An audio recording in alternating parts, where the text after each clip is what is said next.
Hola, ¿qué tal? ¿Cómo están? Muy buenas tardes. Arrancamos un nuevo espacio de conversatorio periodístico aquí en las pantallas de 5 Días TV, cargadísimos de información. Hablamos con los principales referentes de los sectores que son clave en el Paraguay, de la economía, de las finanzas, del comercio, de la industria y de todo lo que hace este gran engranaje macroeconómico paraguayo. Antes de arrancar con nuestro entrevistado, a quien ya lo estamos viendo, saludo rápidamente a mi compañera Nadia Servianaria. ¿Cómo estás?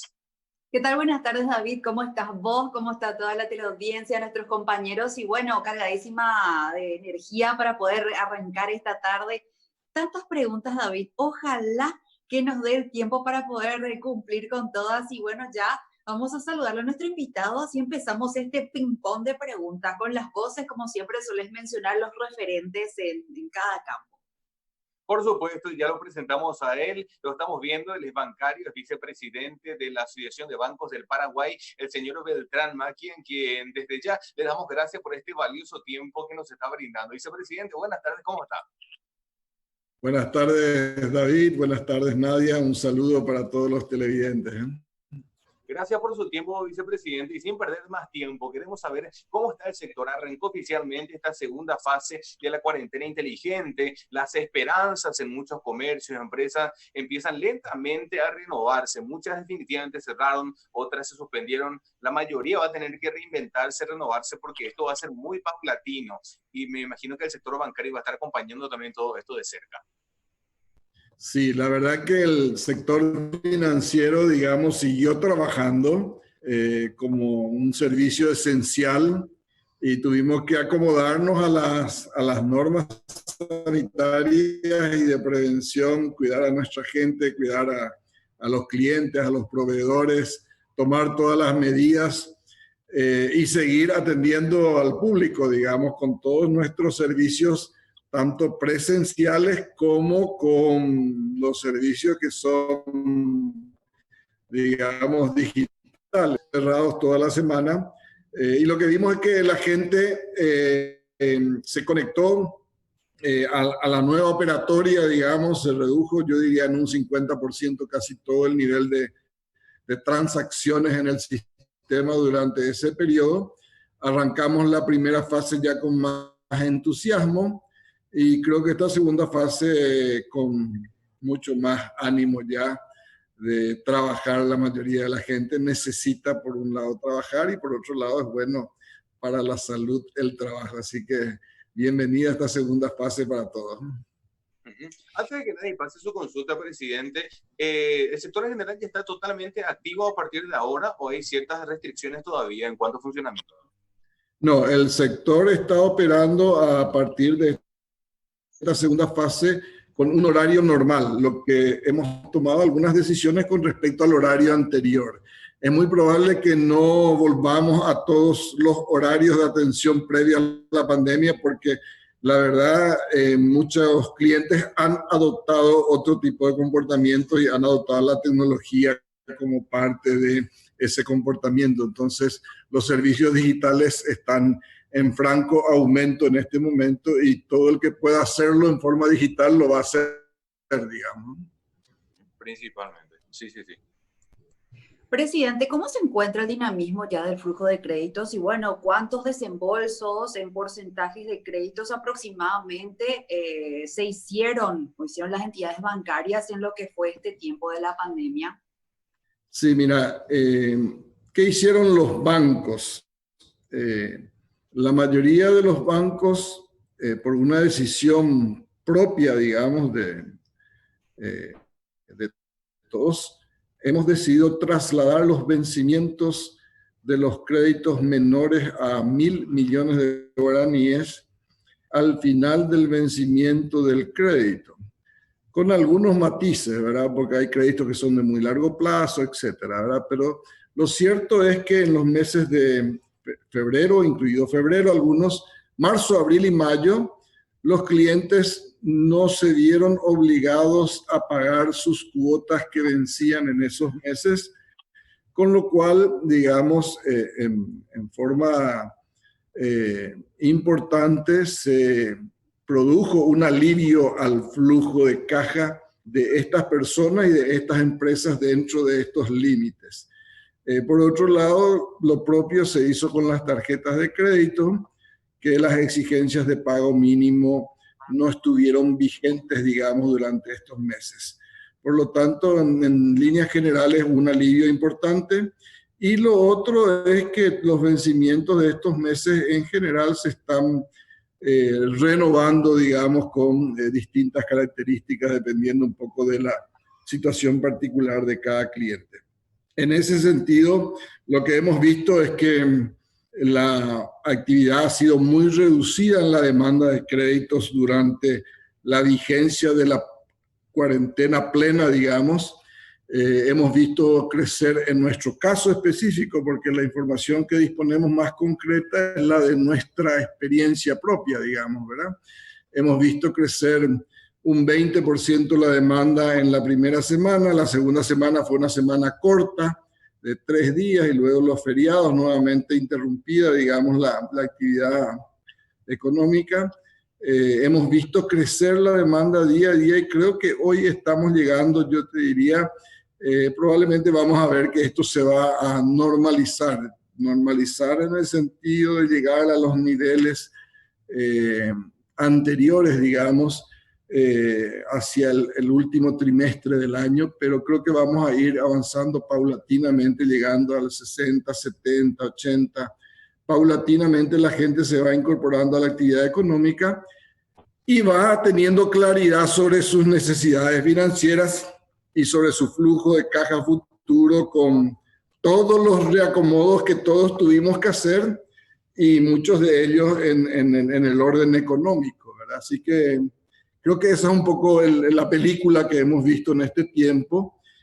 Por supuesto, hay sectores que todavía están sin actividad económica o con actividad muy, muy reducida, y esos sectores todavía no se han incorporado, digamos, tampoco a la actividad plena, ¿verdad? Entonces, creo que vamos a ir viendo esto en el mediano plazo, seguramente llegar a los niveles anteriores a la pandemia. Hablando un poco de lo que mencionaba recién, vicepresidente, el tema de los vencimientos que se trasladan a partir de junio.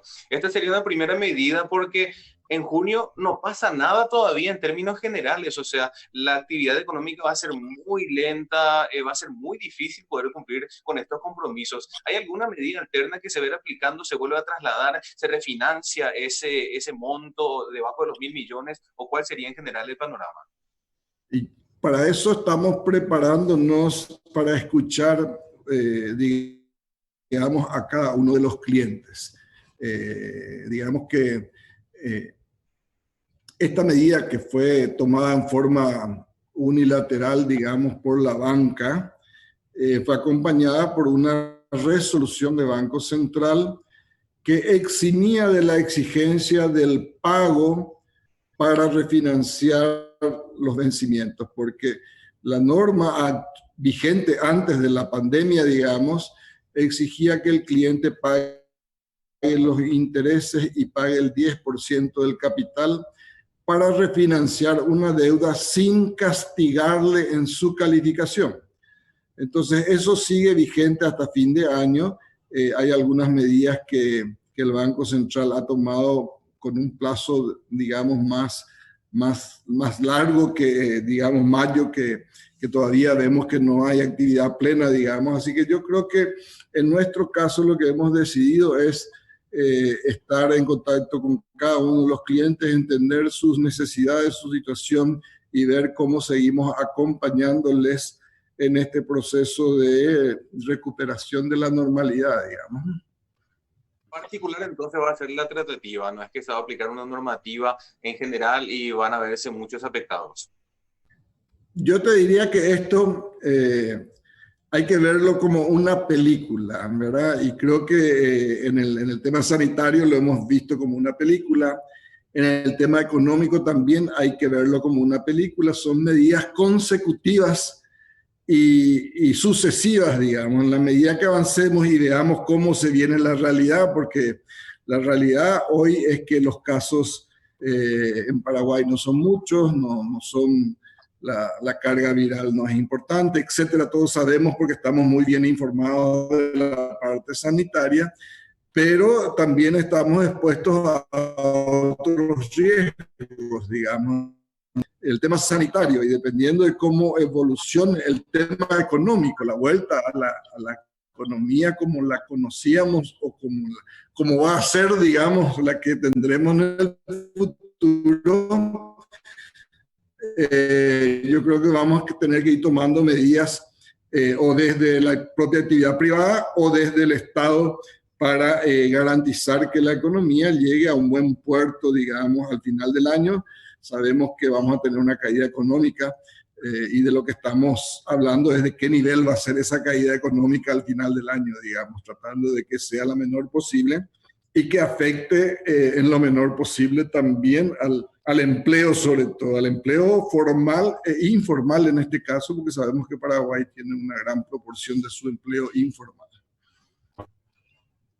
Presidente, con respecto a esas medidas que si bien usted explicó detalladamente y sabemos que tenemos la ventaja ya hasta este mes de junio, por decirlo así, ¿qué oportunidad habría de que de por ahí se extendiese un poquitito más esta ventaja para los usuarios de tarjeta de crédito en cuestión a sus deudas?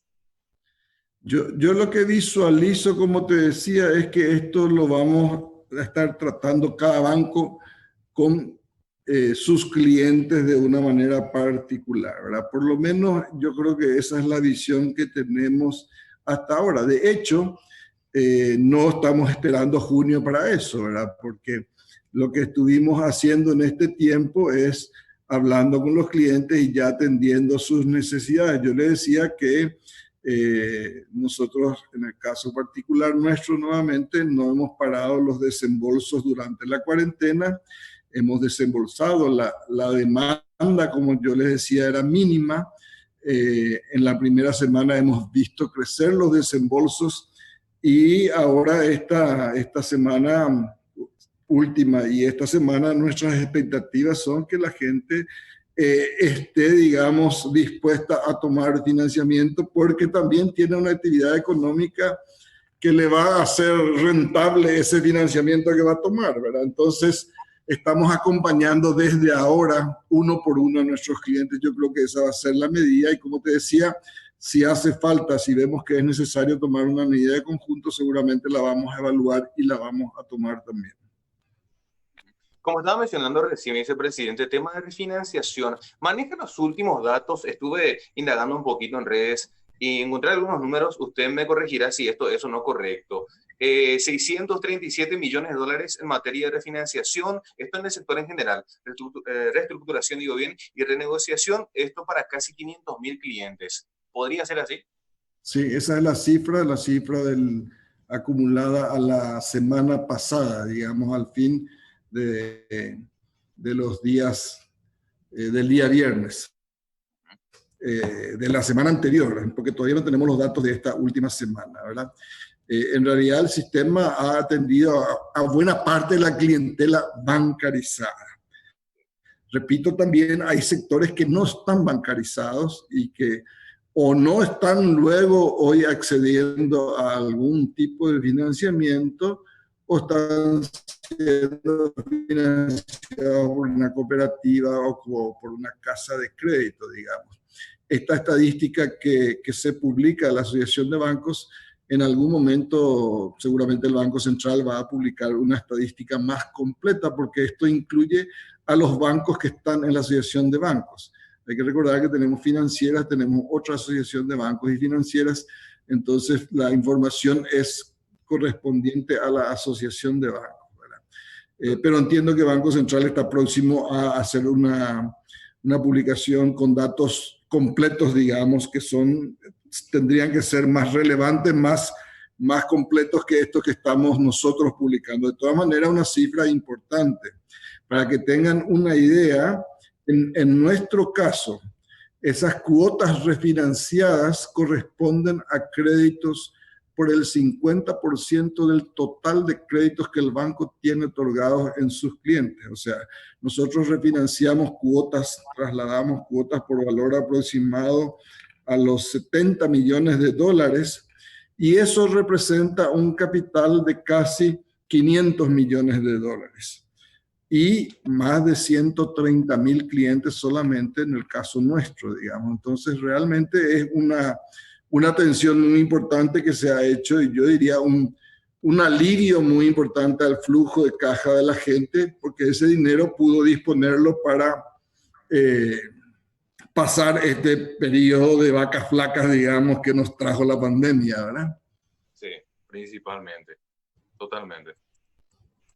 Presidente, ahora le quiero hacer una consulta con respecto a las MIPYMES. Bueno, en cuanto a las tasas cero, hoy en día serían posibles ya, y si no serían, el por qué también, si nos puede explicar un poquitito.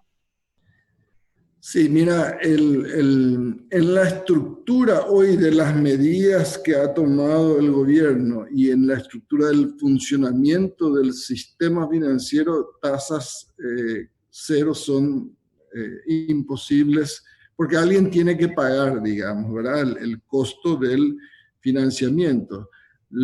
Fíjate que lo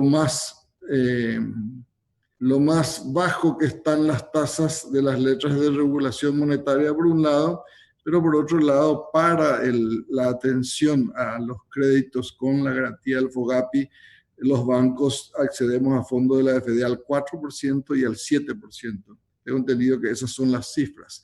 Por lo tanto, mal podríamos otorgar créditos al 0%. En los países donde se ha adoptado esta medida, son países donde el Estado garantiza. Yo tengo la experiencia porque compartimos a través de la Federación Latinoamericana de Bancos las experiencias. En el Perú, el Fondo de Garantía garantiza el 98% del crédito y otorga los fondos por el 98% del crédito. O sea, el banco lo que hace es nada más entregar ese crédito a una micro o una MIPYME, ¿verdad? Entonces, en realidad, y las tasas están en el orden del 2%, 1,5%, 2%. Aún así no llegan a cero, digamos, ¿verdad? Para llegar a cero se requeriría probablemente de que el 100% de la garantía sea otorgada por el Estado y el 100% de los fondos también sea otorgado por el Estado. De todas maneras, los bancos tendrían que cubrir un costo operativo en ese caso, ¿verdad? Entonces, en nuestro funcionamiento, repite, con las medidas actuales no es posible otorgar financiamiento a tasa cero. En esa misma línea, presidente, ¿la solución que usted ve sería más factible que FOGAPI suba al 90% o crear directamente otro tipo de instrumento? Bueno, nosotros tenemos un proyecto en el Parlamento, está para que senadores lo consideren, un proyecto aprobado ya en diputados, que amplía la garantía hasta el 90%. Del FOGAPI, digamos, ¿verdad? Eso indudablemente va a mejorar de alguna manera las condiciones de acceso al financiamiento, ¿verdad? Por eso acá siempre hablamos de, por un lado, los fondos y por otro lado, las garantías, digamos, ¿verdad? Nosotros hemos tenido un acceso a fondos de desencaje, que es lo que nos ha permitido trasladar este financiamiento de las cuotas a tasa cero al final del vencimiento del préstamo, digamos, ¿verdad? Eso ha permitido financiar de alguna manera parte, por lo menos, de los costos que los bancos tenemos al hacer ese traslado de los vencimientos de marzo, abril y mayo al final del vencimiento del crédito. De todas maneras, esa ley tiene media sanción, está ahora en senadores y lo que hace es ampliar el límite, por un lado, para el crédito a garantizar y por otro lado aumentar el límite de la cobertura del riesgo dependiendo del tamaño de la empresa, digamos. Se garantiza más cuando es MIPYME y menos cuando es un gran deudor. Esa es un poco la lógica que se ha recogido en ese proyecto de ley de ampliación del FOGAPI. Por eso decía que estas son medidas sucesivas que se van a ir tomando, ¿verdad? Nosotros tenemos un sector que es muy activo en el reclamo del acceso al crédito, donde tenemos los clientes bancarizados y no bancarizados. En el caso de las MIPYMES y de las personas, ¿verdad? Muchas personas están bancarizadas, otras no. Entonces, la banca puede atender a los bancarizados, digamos. Muy difícil que en este momento, en medio de esta situación, sea efectivo un plan de bancarizar a los no bancarizados. Por lo tanto, hay que atenderlos en la situación donde hoy se los está atendiendo. Por eso las medidas que tomó desde el punto de vista social el gobierno, por un lado, el pago que se hizo del bono alimenticio, digamos, Yangarecó creo que se llama ese, y el otro, el Putubó, el pago que se hizo a los informales que perdieron ingresos. Creo que son medidas complementarias y acertadas de manera a paliar de alguna manera la caída en el ingreso de esos sectores más informales que probablemente son los que no acceden al crédito, ¿verdad? Entonces son medidas, como decía, siempre complementarias y que son sucesivas. Veremos en el futuro que otras medidas van a ser necesarias, ¿verdad? Un poco creo que por ahí el gobierno ha tomado medidas en el campo sanitario, en el campo social y en el campo económico. Y ahora hablamos de un plan, digamos, de reactivación económica que todavía es poco lo que pudimos visualizar de qué concretamente se trata.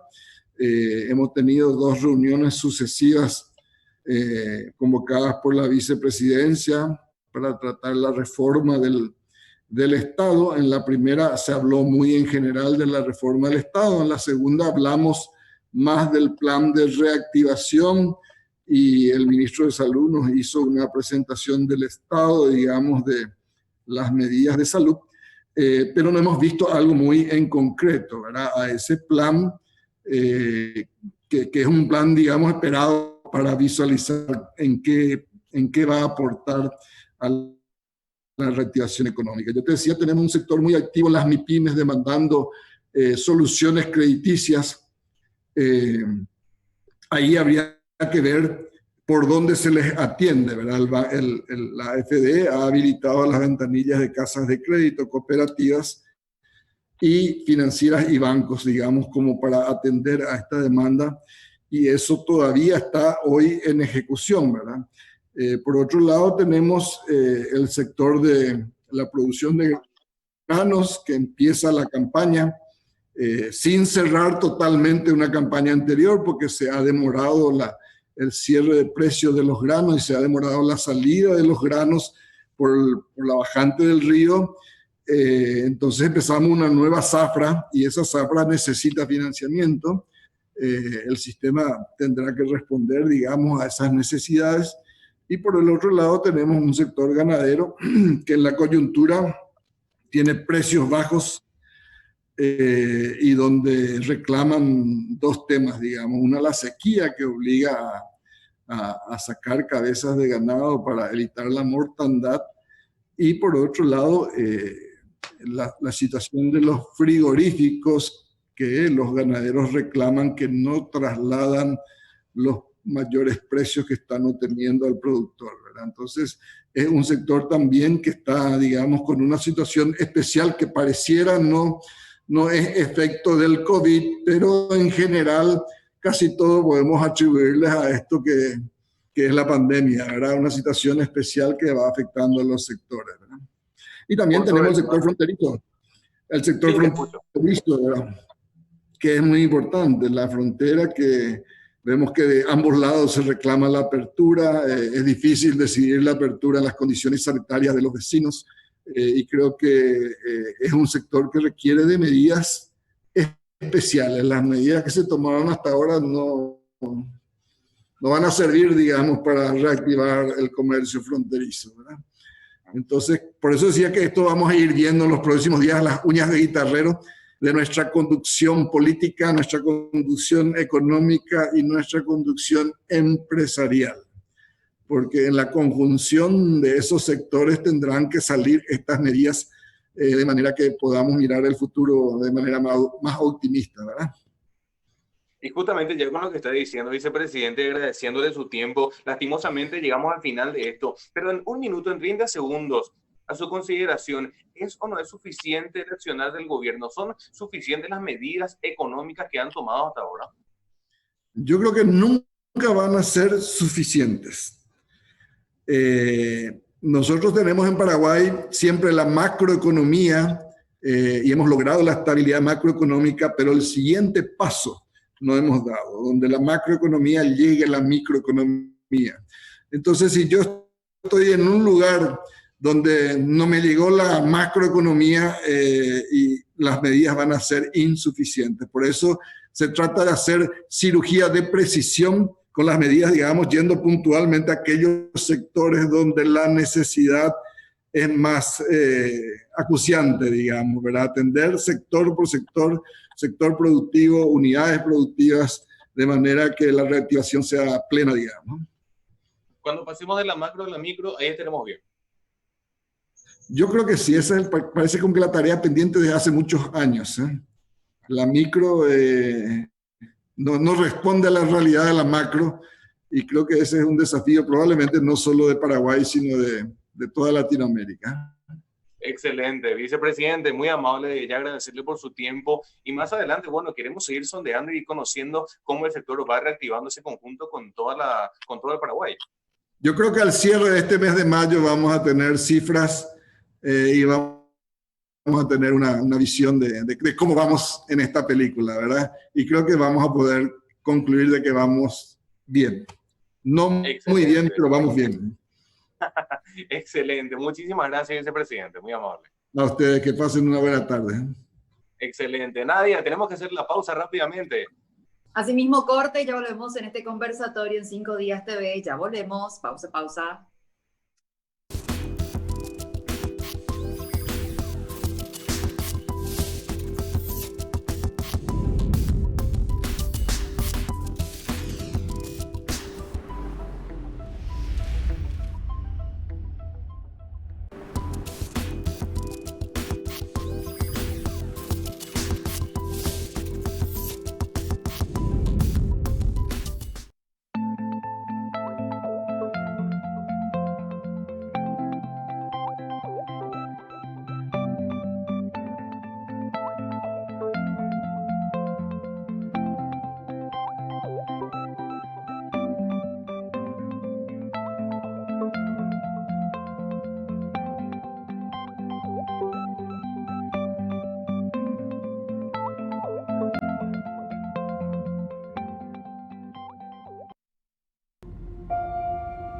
Prioridades.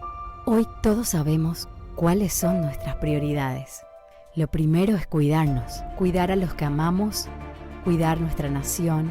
Te pedimos que sigas en tu casa. Quédate en casa. Que nosotros te bancamos. Y si hoy, igual que a nosotros, te toca salir a poner el pecho, también te bancamos. Te bancamos viniendo a trabajar. Te bancamos atendiéndote desde los canales digitales para que vos te ocupes de lo importante. Te bancamos cuidándonos nosotros para que vos también nos sigas cuidando. Te bancamos donde sea para que vos puedas llegar donde te necesiten. Porque en Visión Banco, vos estás primero. ¿Sabés cuántos gigas tiene tu plan o solo sabés cuánto pagás? Con Personal tenés más gigas y llamadas ilimitadas pagando menos. Pásate a Personal con los megaplanes ilimitados con hasta 50% de descuento por 18 meses. Contratá el plan de 8 gigas por 80.000 guaraníes y podés comprar 2 gigas más con el saldo que recibís. Además tenés WhatsApp gratis y 10.000 guaraníes de saldo. Pedí ahora al 0971-100.000 o ingresá a personal.com.py. Quédate conectado con Personal.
Bien, estamos ya de vuelta a un segundo bloque en este conversatorio periodístico. Usted ya sabe, todos los días a las 16 horas nos encontramos aquí para hablar con los principales referentes de los pilares del Paraguay. Hablamos de los principales sectores de la economía, de las finanzas, del comercio y de la industria, por sobre todas las cosas. Rápido resumen en 10 segundos de lo que hablamos en el bloque anterior con el vicepresidente de la Asociación de Bancos del Paraguay. Decía Beltrán Maki, digo bien, que ya otorgaron más de 637 millones de dólares en materia de refinanciación, reestructuración, lo que sería renegociación también a más de 500.000 clientes del sector y lo que hacen específicamente a este gremio de bancos, porque hay otros gremios bancarios que se juntan con las financieras también y así van aportando un gran porcentaje que sería un tercio básicamente de todo el ecosistema bancario a nivel país. Hablábamos también de las esperanzas que tienen de ir reactivando todo en esta segunda etapa de la cuarentena, donde las esperanzas empiezan también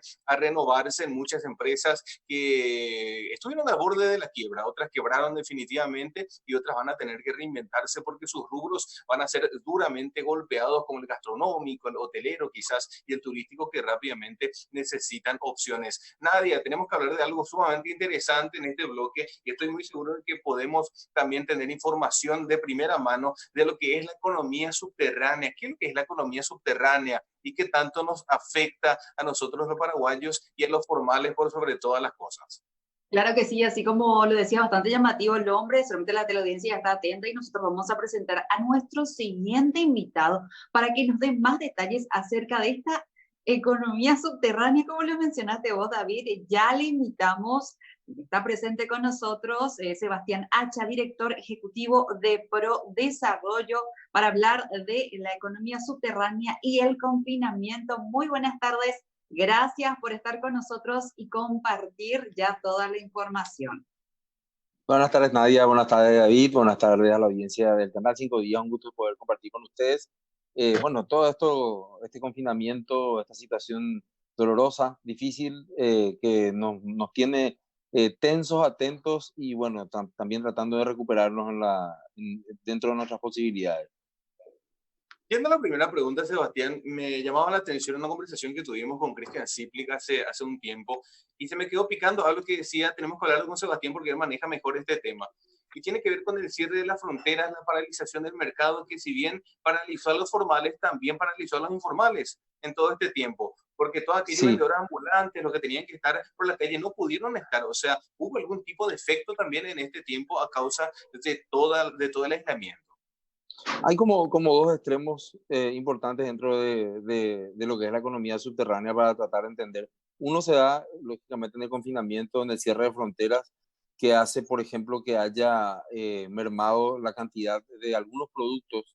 Voy a poner como un ejemplo bastante significativo el tema de los huevos, por ejemplo, que se han vendido, proveedores locales han podido colocar toda su producción debido a que este cierre de frontera en cierta manera ha dificultado también el ingreso de este producto de contrabando. Solamente por poner un ejemplo que lo conozco bastante bien por tener personas allegadas, conocidas y también clientes que están trabajando en el rubro. Por otro lado, también tiene otra expresión muy importante que es en el mercado laboral. Ustedes saben que la crítica situación que tenemos de informalidad, porque el mercado, la economía subterránea es el continente, la economía informal es una parte de esa economía subterránea, es la que llamamos aquella que es susceptible de formalización. Si yo tengo 20 personas trabajando en negro y las paso a declarar, bueno, yo me estoy blanqueando, entre comillas, me puedo formalizar. Pero hay otra parte que es el tema de drogas, tráfico de armas, tráfico de personas, que ya no es susceptible de formalización. Entonces, bueno, ese es el conjunto de las dos partes de la economía subterránea. En el mercado laboral ha ocurrido algo muy llamativo. Sabíamos ya nosotros desde hace varios años, pues este va a ser el 7º año que hacemos el informe anual de economía subterránea, que existe alrededor de un 66% de evasión a la previsional. ¿Qué significa esto? Que prácticamente 4 de cada 10 paraguayos nada más, o 3.4% de cada 10 paraguayos nada más acceden a el seguro del IPS y a su jubilación, que es lo que a nosotros también nos importa en este punto, porque recordemos que no solamente nos interesa tener un servicio de salud ante una pandemia que puede afectar a nuestro a la salud nuestra o de nuestra familia, sino que también al sistema jubilatorio cuyas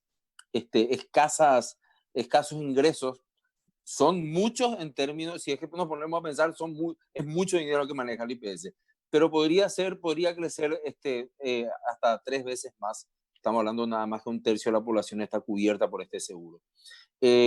Nos dimos cuenta de que en realidad cuando el gobierno hace la repartición de esos 300 millones de dólares para trabajadores del sector informal y sector formal, se divide exactamente en esa proporción.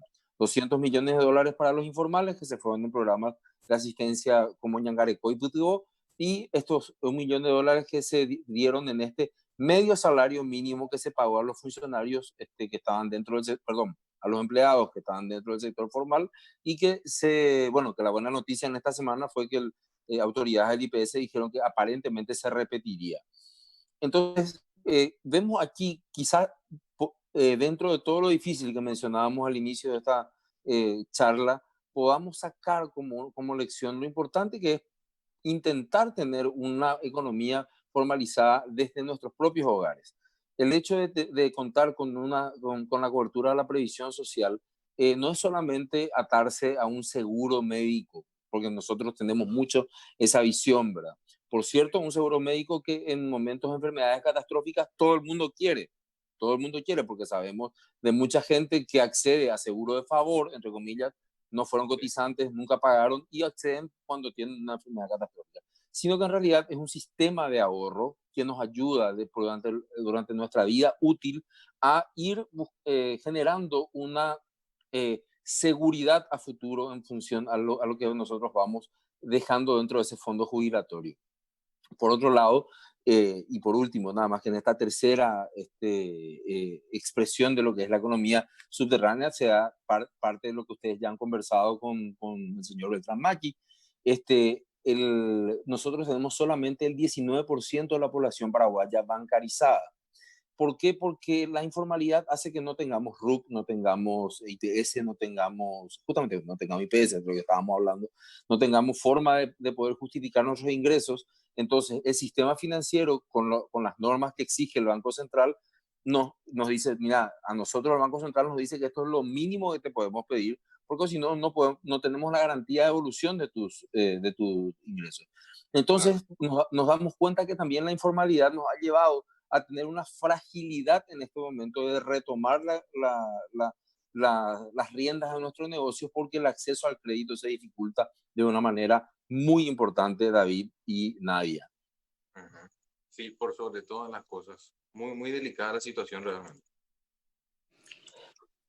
Importante que le quiero consultar, es algo bastante llamativo, porque si bien estuvimos que gracias al cierre de fronteras se dio el consumo local y se logró erradicar, decimos, el contrabando. Mi consideración y mi pregunta es la siguiente: ¿por qué no se pudo erradicar del todo? Hay sistemas que operan en frontera de una manera casi más fuerte que la institucionalidad que tenemos escrita a través de Constitución Nacional, leyes, decretos, resoluciones.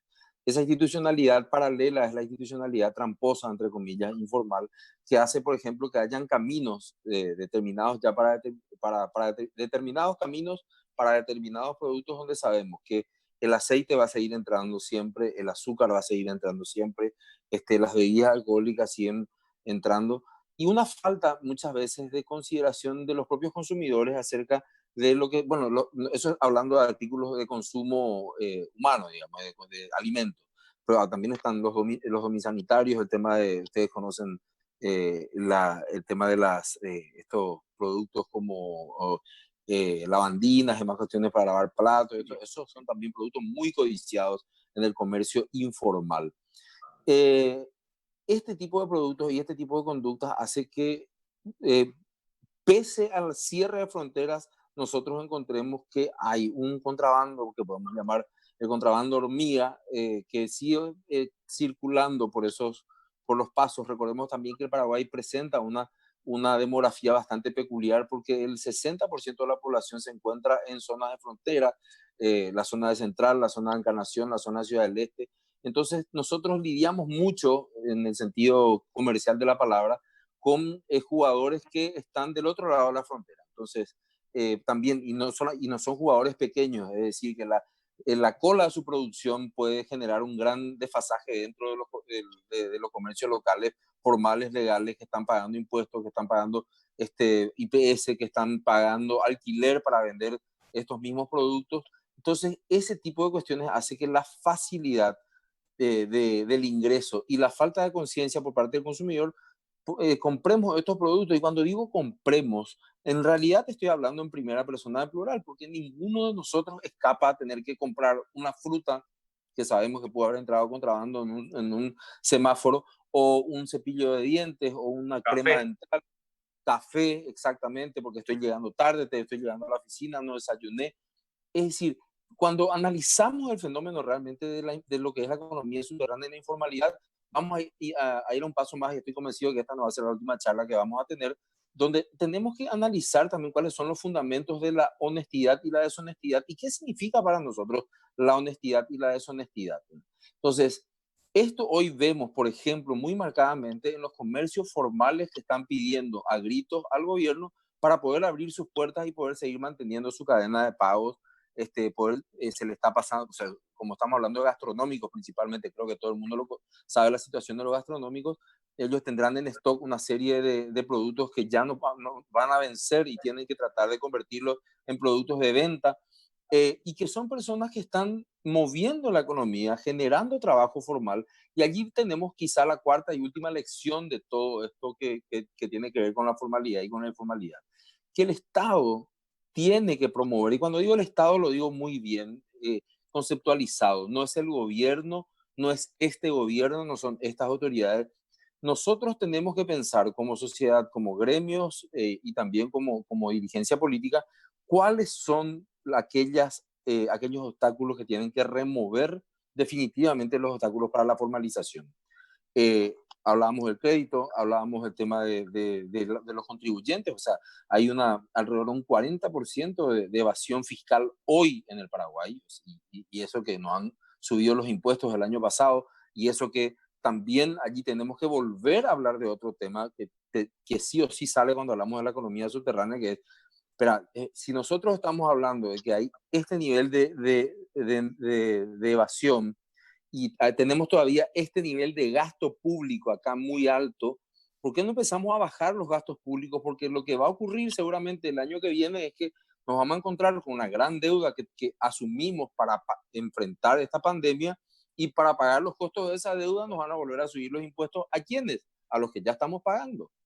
Entonces, hay que remover ese tipo de cuestiones para tratar de que esa economía, mucha gente que hoy en día está en esa oscura economía subterránea, pueda salir de ella y pueda sentirse cómoda teniendo una seguridad de que va a estar recibiendo beneficios por parte de la sociedad entera, del sistema financiero, del Estado paraguayo, en los subsidios ante este tipo de pandemias y demás, y no como una amenaza, porque hoy en día lo que se ve es que la formalidad representa una amenaza.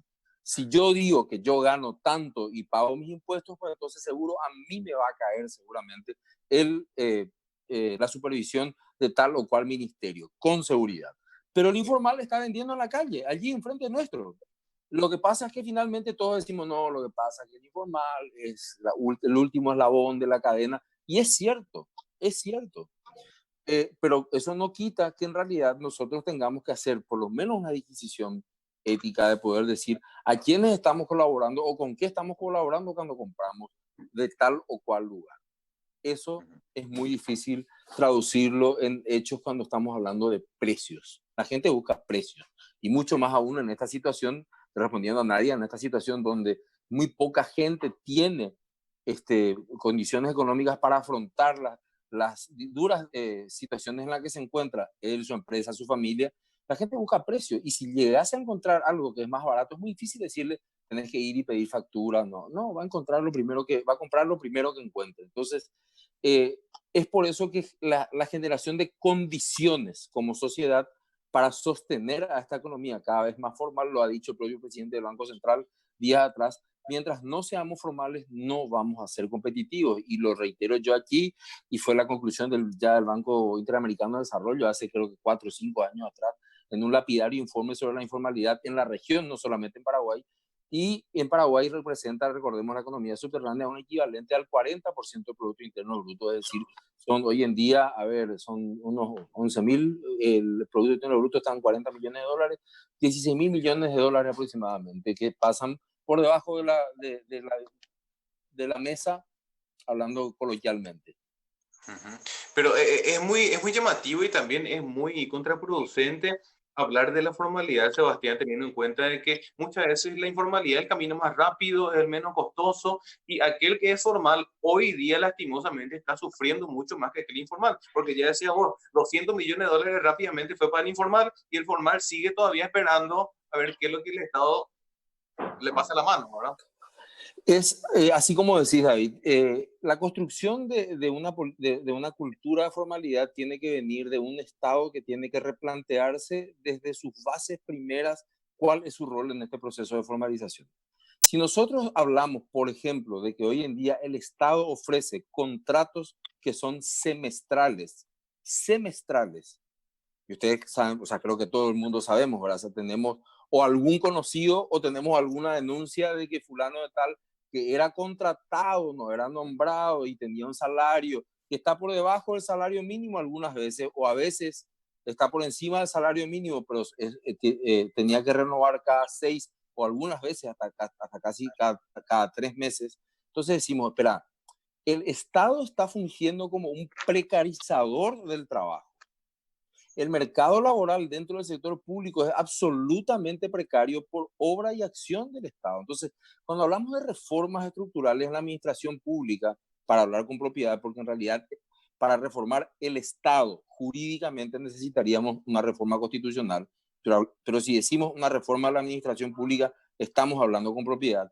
Entonces, lo primero que tenemos que decir o le tenemos que pedir al Estado es se debe terminar con esta condición de que algunos son nombrados y otros son contratados.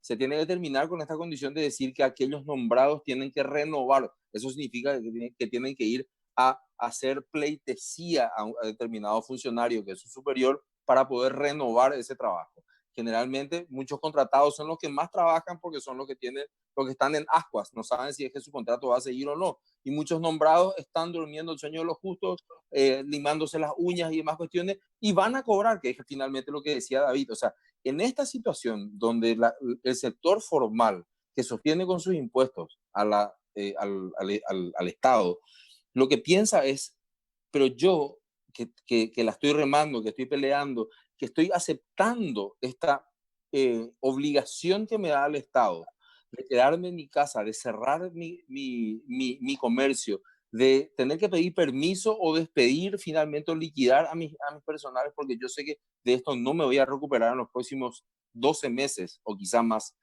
Me lo están imponiendo algunos funcionarios que a fin de mes van a cobrar el 100% de su salario, sin haberse ido a trabajar, estoy hablando, ¿verdad? Sin haber trabajado, sin haber hecho prácticamente nada.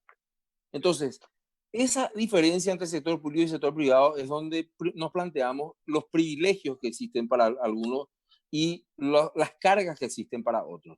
Si no hay señales claras del Estado, reitero, a riesgo de ser repetitivo, no estamos hablando de este gobierno, estamos hablando de la estructura que ya en el 2004, cuando yo era diputado, me tocó hacer un acuerdo con el entonces presidente Nicanor Duarte Frutos, donde el sexto punto de aquel acuerdo era reformar la administración pública y nunca se cumplió hasta hoy. Y hoy en día Nicanor Duarte Frutos en realidad no es un jugador político secundario, no, es director de una binacional. Entonces tenemos que recordarles a quienes estaban ejerciendo el poder en aquel entonces y coincidentemente un dirigente político de fuste hoy en día era el presidente de la República, que tenemos que volver a esa reforma de la administración para replantear la calidad del gasto público. Porque yo no puedo seguir llevando a mis amigos a generar trabajos públicos puntuales en donde en 70 días no hemos podido comprar las camas o los respiradores que necesitábamos para afrontar o para prepararnos, porque recordemos que la cuarentena se nos ha dicho era para eso, era para preparar al sistema de salud, porque es inminente que por lo menos el 60% de la población nos vayamos a contagiar. Mientras vemos ese ejemplo acá, vemos que el sector privado, por ejemplo, ya la familia Tlosiuk en la ciudad de Fran, equiparon con 5 camas de terapia intensiva, una sola familia, 5 camas de terapia intensiva, un hospital. Entonces, tan mal estamos manejando la cuestión dentro de la administración pública que necesitamos definitivamente modernizarla, transparentarla y hacerla mucho más eficiente.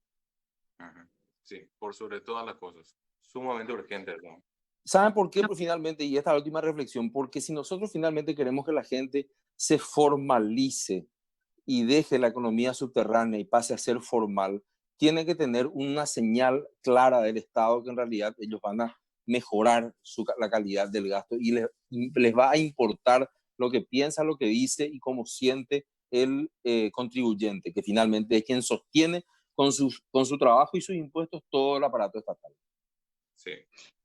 Así mismo, y queremos solicitarle, se nos terminó el tiempo, muchas preguntas con David acá tenemos, pero bueno, todo lo que nos dijo fue suficiente. No, aquí hablando, yo voy escribiendo preguntas, acá tengo como 15, pero bueno, quedan todas en el Bueno, tintero. yo ya tengo pero...